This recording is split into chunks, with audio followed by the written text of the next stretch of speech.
Hey, praise the Lord. Greetings to you in Jesus' name. This is Brother Clinton. Welcome to my office once again. It's the 5th day of the week, the 8th of September, the year of our Lord 2016, 5776.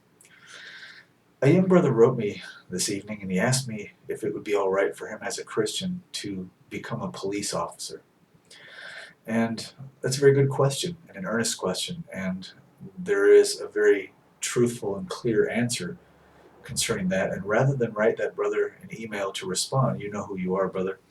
I'm not going to mention your name because I don't have your permission to do so. Um, Rather than write you a response, I decided to make a video so that not only you but many others could benefit from the same answer to your question. In order to answer this question, we have to understand how a corporation works. My brother Clinton, I asked you if it would be okay as a Christian for me to be a police officer. Why are you trying to teach me how a corporation works? Well, it's very important to understand because police officers are called police officers because they are policy enforcers. Did you ever wonder where the name police comes from?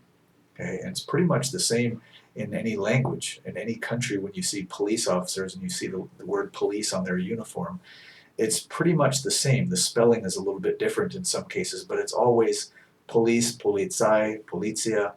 It's always pretty much the same. And the reason for that is because police officers are policy enforcers. And policy is a very important word to understand. Policy is the law or the ordinances of a corporation. Like, for instance, Walmart is a corporation, or McDonald's is a corporation. If you work for Walmart, then Walmart has certain policies that are in place that the board of directors of the corporation of Walmart has set in order. And if you want to work for Walmart, then you have to abide by their policies. And if you don't abide by their policies, then their managers and their district managers will be sent to, and they have other people in their corporation that are that specialize in disciplining people that break the policy. You see, it escapes me what those people are called right now, but I'm sure that Walmart has a title for that type of person in their corporation, someone who enforces the policy of that corporation and imposes punishments upon people who break the policy. Well, you and I were raised up in a world where we were born into slavery and we didn't even know it. And I'm not going to go into a whole lot of detail about that right now because it would take a long time to explain. And there's some videos, in fact, there's a playlist on this channel called Season of Treason.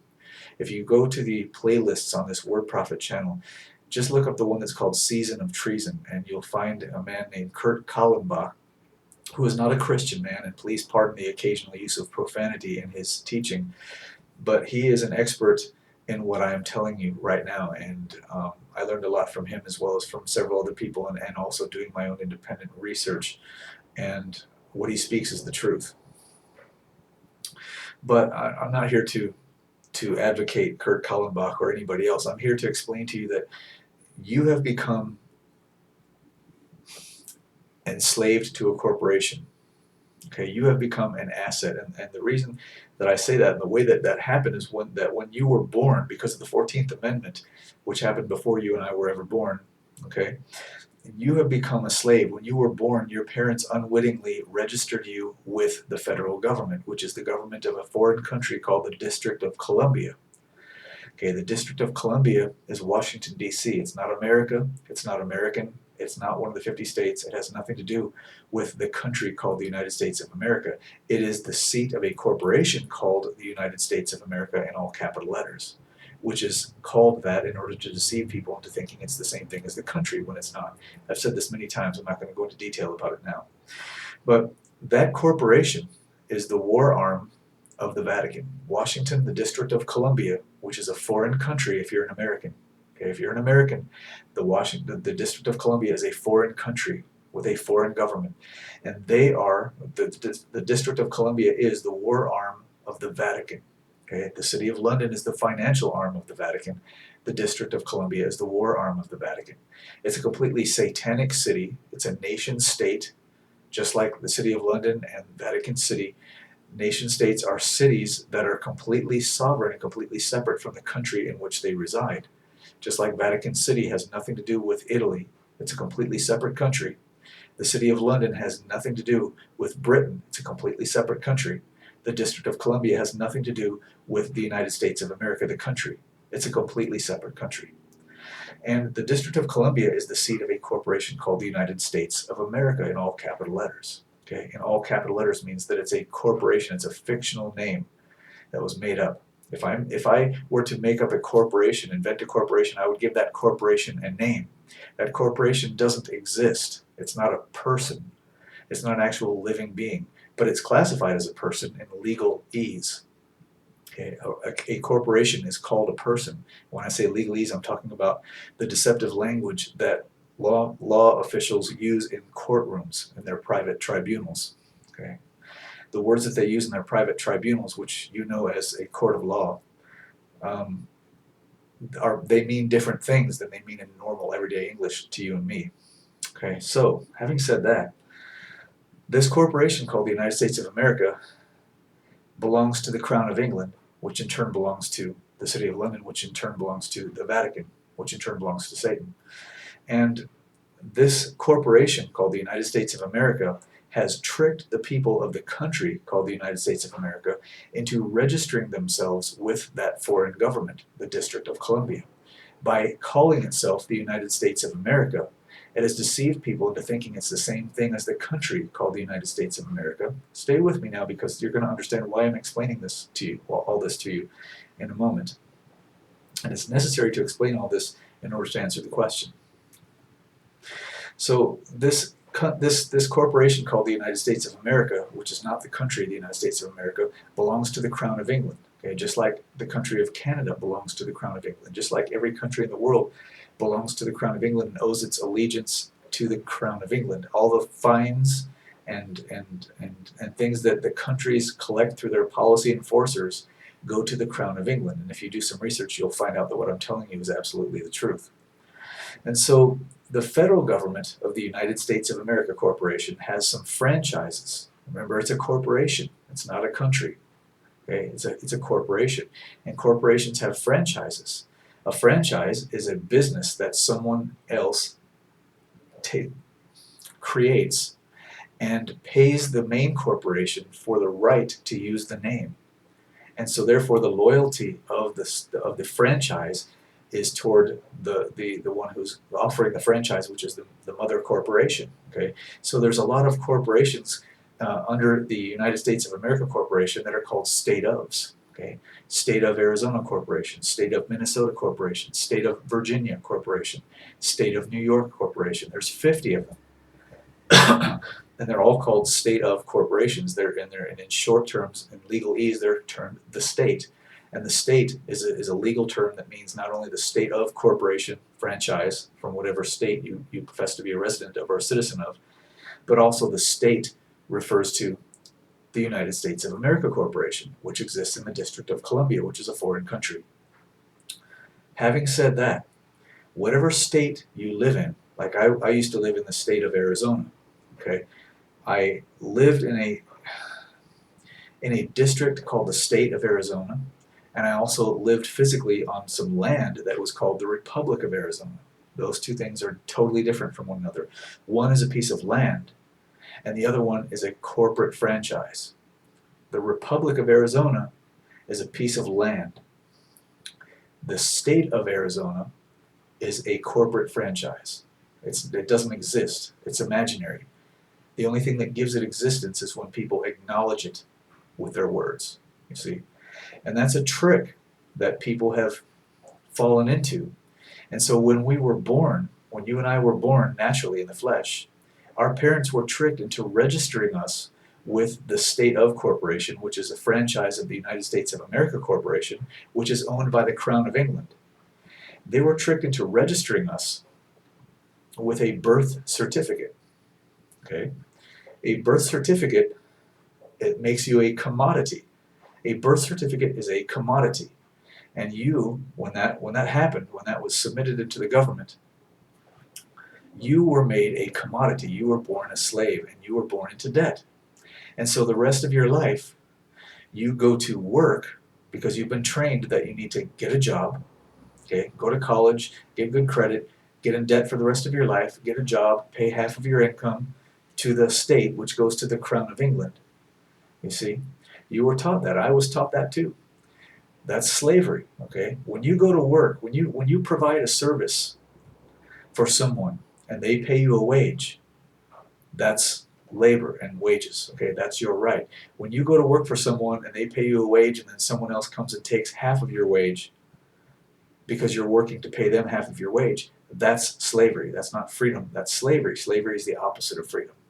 Okay? Freedom is when you go to work, you provide a service and or some labor, you get wages and you keep your wages and you decide what to do with them. That's freedom. Slavery is when you go to work and you trade your labor or your service for wages, and then before you get your wages, the government takes half of it because you work for them, because you're their slave. That's slavery.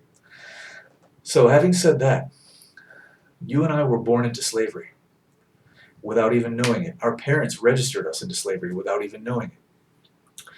You and I don't own anything on this earth. You don't own the land you live on. If you own land, if you bought land and you bought a house, you may think that you own it, but you don't. Okay, you don't. And the fact that you don't own it is manifested by the fact that you have to pay somebody a tax to live on it every year. And if you have to pay somebody a tax to live on your own land, then it's not your own land. It belongs to the person you're paying the tax to. You think that you own a car. You don't own a car. You registered your car with the state of corporation in which you live. The car belongs to the state. You are a driver. Okay? You are not the owner. When you have what you think is a title for your car, it's not a title. It's a certificate of title. It says that right on the top. Certificate of title. This is all very important. Please stay with me. Okay. If you are driving down the street and the speed limit is 45 miles per hour and you lose track of your speedometer for a little bit and you're going 55 miles per hour and the red lights appear in your mirror, okay, and you pull over. Why do you pull over? Because you've been trained that when you see the red lights, you need to pull over, because the person behind you is what you perceive to be a police officer. He's there to protect and to serve you, right? Okay. Well, the police officer pulls you over and he says, do you know how fast you were going? Okay. He's trying to trick you. And he's trying to get you to say, yes, I was going too fast. I was going over the speed limit. And then the very next thing he's going to ask you is, may I see your license and registration, please? The reason that he's asking you to see your license and registration is because he wants to know, he wants to verify or confirm, number one, that you are a slave, and number two, that the car doesn't belong to you, it belongs to the state. Your driver's license identifies you as a slave, okay? And the registration provides evidence to the policy enforcer that the car that you're driving is registered to the state and that it doesn't belong to you. And so the state has jurisdiction over what they want to do with the car, and the policy enforcer is a representative of the state. The police officer knows this, okay? He doesn't do these things by accident. He does them on purpose. He knows that he's lying to you. He knows that he's tricking you. He knows that he's tricking you into submitting or into agreeing or consenting to a contract that you don't even know exists. You don't even know about the contract that you have with the state. You don't even know that your birth certificate was used to sell you into slavery and make you a commodity. You don't even know that the name on your driver's license is not your name, because your name is not spelled in all capital letters. It's not your name. It's a corporate name. It's a corporation. It's made up. It doesn't exist. And the only thing that gives it substance is when people agree to address it. If you get pulled over by a police officer and you tell him, and there's no license plate on your car, and you tell him, I don't have a driver's license, I don't have any insurance, I'm not a U.S. citizen, I just want to go on my way. There is nothing that he can do as long as you're not committing a crime. All right? And the definition of committing a crime is doing damage to your neighbor or your neighbor's property. Going over the speed limit is not committing a crime. It is committing an infraction of policy. And that's why the policy enforcers will stop you and they will give you a fine. They will punish you for breaking the policy. And the first thing that they want to know when they pull you over is they want to establish that you are a citizen of that corporation, a slave, and that your car, the car that you're driving, is registered to the state. You see? It's the first thing they want to know. And if they cannot establish those two things, then there's nothing that they can do with you unless you have committed a crime. You see? The police officer knows this. A police officer is knowingly lying to you, knowingly deceiving you, just like the judges and the attorneys are in their private tribunals, which they call courts of law, which are not courts of law. Every judge, every attorney, every police officer knows that they are lying to you, that they are deceiving you, and that they are stealing from you. They know this. The policy enforcers, it says on the side of their card to protect and to serve. And people wonder, well, you're supposed to be here to protect and to serve us. No, the sign on the card doesn't say to protect and to serve the community. It doesn't say to protect and to serve the public. It just says to protect and to serve. Who are they protecting and serving? They're policy enforcers. They're there to protect and to serve the interests of the Crown of England. That's what they're there to protect and to serve. And that's why, and it's perfectly obvious, that's why when people have lawful assemblies, which we have the right to do, at least in the USSA, according to, well, I should say in the United States, according to the founding documents, we have the right to assemble ourselves peacefully and to redress the government, to address the government for a redress of grievances. We have the right to protest. We have the right to gather in our own streets, whether we're obstructing traffic or not. They're our streets. You see, they belong to us. It's our property, you see. So we have the right to gather in the streets and protest if we want to.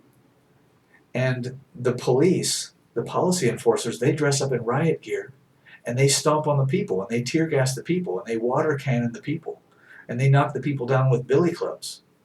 Why do they do this if they're there to protect and to serve the public? Because they're not there to protect and serve the public, boys and girls, men and women. They're there to protect and to serve the interests of the Crown of England. And the Crown of England is behind the crooked politicians who are robbing you, stealing from you, murdering you, taking over the cities of your country, have taken over your military, have taken over every aspect of your country, and have given you slavery instead of freedom. The policy enforcers, police officers, are employed for the specific purpose of protecting and serving the interests of the global mafia, to oppress and to rob the people. And that's why you see them doing the things that they're doing in the streets. A police officer is an agent of the state. He is an agent of the Crown of England, which is the heart of the mafia, the global mafia, which is instituting the New World Order. You see? So if you're a Christian and you desire to be a police officer, one of two things is going to happen when you go through the motions of trying to become a police officer. Either, number one, you're going to become corrupted so that you turn your back on Jesus Christ and become a professional criminal. Or, number two, you'll make it through about 2 or 3 days of the training and you'll have to quit. That's all there is to it.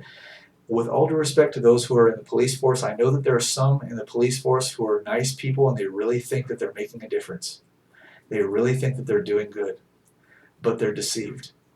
All right? They're deceived. And they are, and if you're one of those people, and if you're a police officer and you've been offended by the things that I've said in this video, I challenge you to recognize the fact, I challenge you to search your own heart and recognize the fact that when you give people a fine for something that is a violation of a code, you are knowingly stealing from those people. You are knowingly stealing from those people because you know that if those people knew the scam that you were a part of, you know that if those people knew that if they wouldn't provide for you identification from the state, that you wouldn't be able to prosecute them for the offense that they've been accused of committing. You know that if you didn't trick them into consenting to the contract that they have no idea even exists, then they wouldn't be subject to the punishment that you were inflicting upon them. You know that. You know that. Don't tell me that you don't. Don't write to me and tell me, I didn't know that. You know it. You were taught that. You were taught to do this to the people. You know. So, in answer to your question, little brother, can a Christian be a police officer? The answer is absolutely no. Absolutely not. Okay? Were police officers always like this? No. No. This started about, I would say maybe about 100 years ago. shortly after the Federal Reserve Act and then the 14th Amendment. Before that, police officers were hired by the community in order to police the community, in order to patrol the community and make sure the people were safe. You see, nowadays, police officers are not about the business of making sure that you're safe. Now, yes, they will come out if you call them, and they will resolve disputes between the slaves. You see, if your neighbor is making too much noise, they'll come out and they'll tell your neighbor to keep it down. And they'll even impose a fine upon your neighbor if he doesn't keep it down. See, because you belong to the corporation, and within the corporation there are certain policies, and your neighbor has to abide by those policies just like you do, as long as you're part of the corporation. You see, but the job of a police officer is not to protect and to serve you, the American public. The job of a police officer as a policy enforcer is to enforce the policies of the state of corporation that he works for, which is a franchise of the United States of America Corporation, which is fully British owned, and it is owned and operated by the Crown of England. The United States of America Corporation in Washington, the District of Columbia, is a fully British owned country and corporation. The very same country and system that the founding fathers of America ran away from and declared independence from in 1871, they took over again by stealth. See, in 1871 they took over again and created a different constitution and a totally different government. And in 1913 the Federal Reserve Act was brought upon the people by stealth when the people weren't paying attention, and the banking cartel took over the country called the United States of America, so that now the country called the United States of America has no functioning government. And the state that you think that you're living in, the Republic of Arizona, the Republic of Minnesota, the Republic of Michigan, has no government, has no mayor, has no police, has no army, has nothing. Because even all the people that are dwelling on that land have contracted with a foreign country called the District of Columbia, so that there's not even really any people left in the land who are inhabitants of the land and citizens of that republic. Because everybody, almost everybody, has been tricked into consenting to a contract with a foreign country called the District of Columbia to become U.S. citizens. If you're a U.S. citizen, you have committed treason against your country because you have contracted with a foreign government called the United States of America Incorporated, which exists in the District of Columbia, which is a foreign country and the war arm of the Vatican. So that's why you cannot become a police officer if you are a Christian, because if you're a Christian, it's of course against God's law to lie and trick people, to steal from people. Thieves and liars shall have their part in the lake which burneth with fire and brimstone. Now this is not even touching upon the fact that police officers are being incrementally and more rapidly trained to view the people as their enemy, to view the public as their enemy, and being militarized and being conditioned to treat the people with military, how should I say this, hatred. Just like people in the military are trained to think that they're trained to speak of their enemy as if they were dogs and rats and human beings that are lower than human beings that don't even deserve to live, they just deserve to be killed. See, that's how the military trains their animals. They train their stupid animals, as Henry Kissinger called them, their recruits. They train them to view the enemy as if they were subhuman and they don't deserve to live. That's how police officers are now, the last couple decades or so, being trained, and the more and more time goes by, the more we can see their actions in the streets. That's exactly what they're doing. The police officers don't care that you know your rights. The police officers don't care that you have what you call constitutional rights. They could not possibly care less. They are trained to not care about anything you say, to not care about your needs, to not care about your rights, and to only enforce the policies of the corporation that hired them. That's what they're there for. And the more time goes by, the more they're being militarized to become more and more cold-hearted, to operate in surgical strike form. And what that means is to come out as a surgeon does, not having compassion for the pain of the patient because the patient doesn't have any pain in surgery, and just to cut open and do that which they're sent to do. Okay? When police officers are sent forth, and especially when they get to put on their riot gear, they're trained, man. They're trained. Just like soldiers are trained. We're going to battle. And whoever is in front of them that the corporate leaders tell them is their enemy, that's who they're going to destroy. That's who they're going to put their boot on the neck of. And they don't care that you're an American. They don't care that you have rights. They don't care about the founding documents of the United States of America or the founding fathers or freedom or anything like that. They don't care. They're earning a paycheck, and they have been trained and conditioned to hate you and to view you as the enemy. They view you as the cockroaches, and that's what their vocabulary indicates. They talk about you, the public, as the cockroaches, the rats. And it is their job to corral you, and eventually it's going to be their job to kill you if you do not comply. These are the policy enforcers. They're called police. They're called police because they are policy enforcers. They don't work for you. All right? If you're a police officer and you seriously, honestly think that you work for the public, you're lying to yourself and you know better. Police officers do not work for the communities in which they serve. They're there to serve and to protect the interests of the Crown of England. And therefore, if you're a Christian, you cannot become a police officer, because no man can serve two masters. See, you can't serve Jesus Christ and serve Satan at the same time. You can't serve Jesus Christ and be honest and upright and let your honesty be known before all men, and at the same time be a liar and a thief and tricking people into contracts that they know nothing about so that you can steal from them or help the state to steal from them. You see, you can't do that. You can't enforce the policies of Satan's corporate law and at the same time serve Jesus Christ. You can't trample on your neighbor and at the same time love your neighbor. See, you can't trick your neighbor out of his house, out of his car, and out of his hard-earned money, and at the same time love your neighbor as yourself. You can't do both those things at the same time. So there's no possible way that you could become a police officer if you're a Christian. So I give you this message in love, in the name of the Lord Jesus Christ. Amen.